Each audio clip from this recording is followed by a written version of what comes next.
Hello everyone, my name is Victoria Wainwright, and I will be talking today about Michael Fennessy, who is a modern European composer. I'm doing this for my music history class, and this presentation I chose him because I appreciate his musical styles. So let's get to it. Here's a little bit about his background. Michael Fennessy was born in London on March 17, 1946, and he is still alive today. He began to write music as soon as he could play the piano at around age 4. He was tutored in piano and composition by his great-aunt Rose Louise Hopwood, and he attended Dawesdown Infant and Junior Schools. He attended Bromley Technical High, and he attended Beckenham and Penge Grammar Schools. His parents decided to let him apply to music college after he had won a musical award, and he was soon awarded a foundation scholarship to study at the Royal College of Music. His composition teachers at the Royal College were Bernard Stevens and Humphrey Searle. He was awarded an Octavia traveling scholarship to study in Italy with Roman Vlad, and he earned money for his studies by playing the piano for dance classes on the side. While freelancing at the London School of Contemporary Dance, with the encouragement of its course director Patch Hutchinson, he founded a music department. Now he started his career as a concert solo pianist, and he debuted at the Gallery Schwarzkloster in Freiburg. He played a concert mostly that was composed of first performances of his pieces by Howard Skimpton and Oliver Knussen. In the meantime, he had started to appear in Europe. He first appeared at the Godmas Music Week in 1969, and he continued to make his appearance until 1973. He also appeared at the Royan Festival from 1974 to 1976, and Donaueschingen. In many of these events, he was partnered with Brian Ferneyhough, who was a friend since his days as a student in the Royal College. His initial attempts at serious composition teaching at Dartington Summer School in the mid-70s were also partnered by Brian Ferneyhough. He had 2 of his pieces published by international music publishers in Aschaffenburg, and some others were published by an edition in Munich, and 2 were also published by Suvini Zerboni in Milan. With the support of Bill Collin, he signed a contract with Universal Edition in London in 1978. He also signed a contract with United Music Publishers. In 1988, however, his principal publisher became Oxford University Press. Here's some more about his career. He was a member of the Ensemble in Suran, which was founded by James Clark and Richard Emslie, and then he became its artistic director starting in the early 1970s.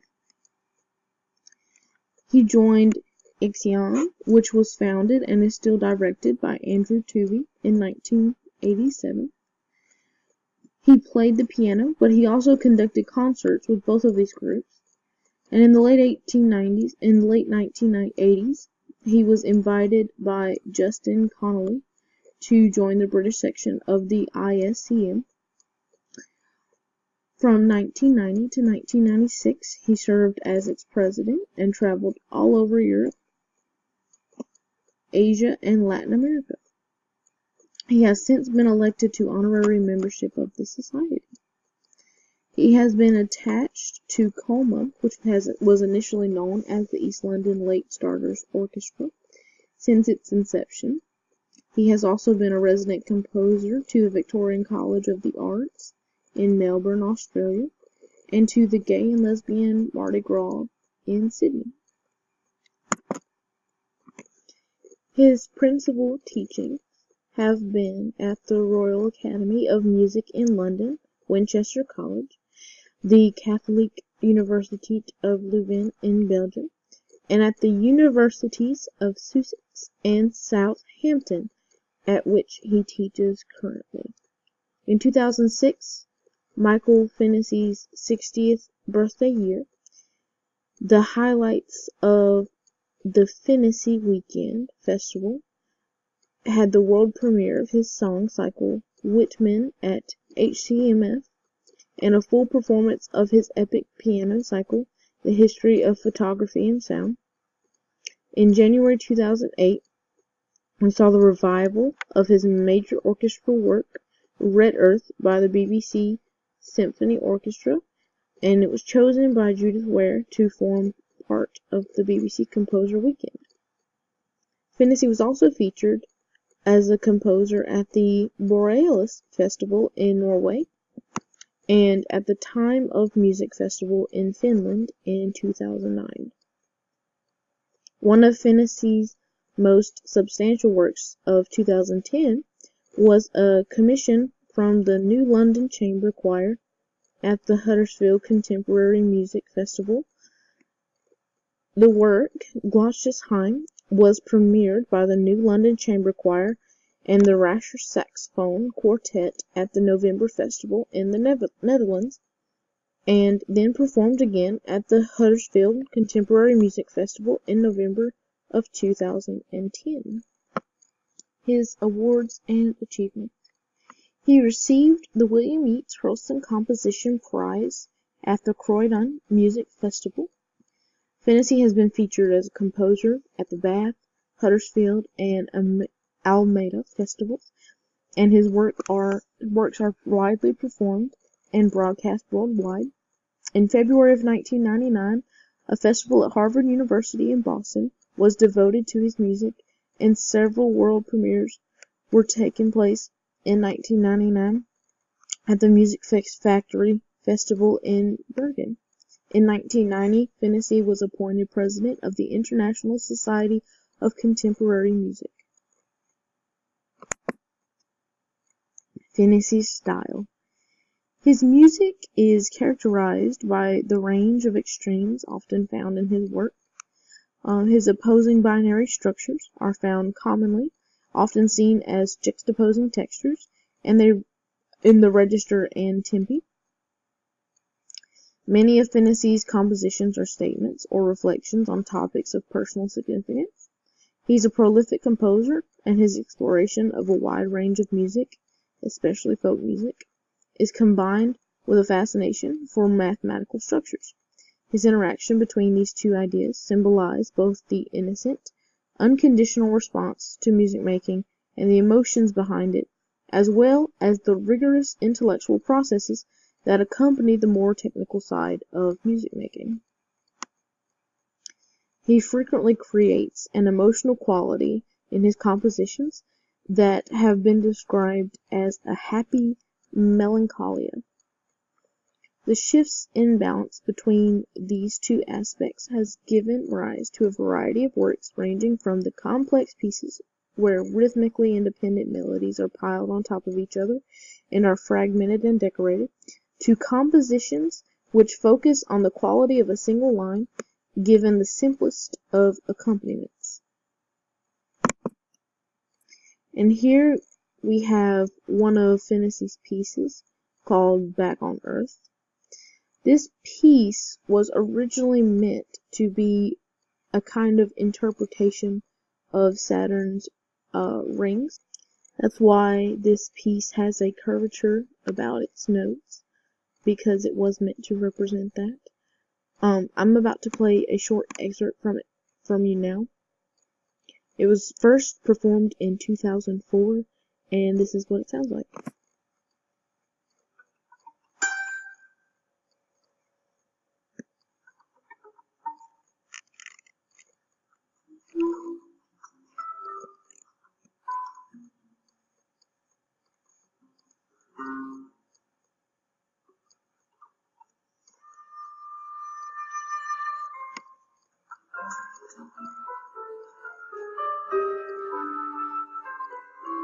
Definitely sounds very strange and alien,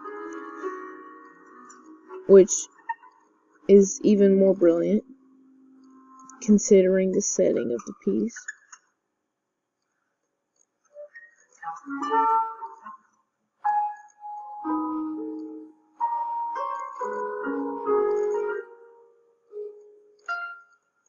very chaotic, but it's also kind of pleasant.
So that's about 2 minutes of that piece. As you can tell, it's very different. It's not something you expect from most composers, but it is very interesting to listen to and to see. And this is one of the things that really caught my eye when it came to Finnessy, and one of the reasons why I chose him. What music meant to him? He wrote a lot of piano and chamber music, vocal and choral works, and ensemble and orchestral pieces. It is his testament to a lifetime's analysis of what music is and how it relates and impacts culture, our emotions, and our personal and social identities. Finnessy is concerned with the political aspects of music, and he believes that all music is programmatic to some degree. That is, a composition exists in not just the composer's mind, but inside a culture that reflects both the extra musical and purely musical concerns of the composer. And his engagement with political and social themes became more frequent as his career progressed. The influence of homosexual themes and concerns began to enter his work, as in Shameful Vice in 1994, and more explicitly in 17 Immortal Homosexual Poets in 1987. So what can we learn from him? Well, Michael Finnessy, he did a lot of challenging of how most people think of music and what a classical piece of music is. He challenged the borders. He thought outside the box, and he took risks, and they've certainly paid off. He's very established in his career, and he's made so many wonderful works. So what we could really take from him is to not be afraid to do something different and to express yourself in the most purest way that you can find. It was said by Ivan Hewitt that what's striking about the music is its feeling of utter spontaneity and its incredible emotional power. The remarkable thing about Finnessy's music is that despite its frequent sorrow and anger, it has a marvelous power to affirm. And I believe that is a good description of Michael Finnessy and his music.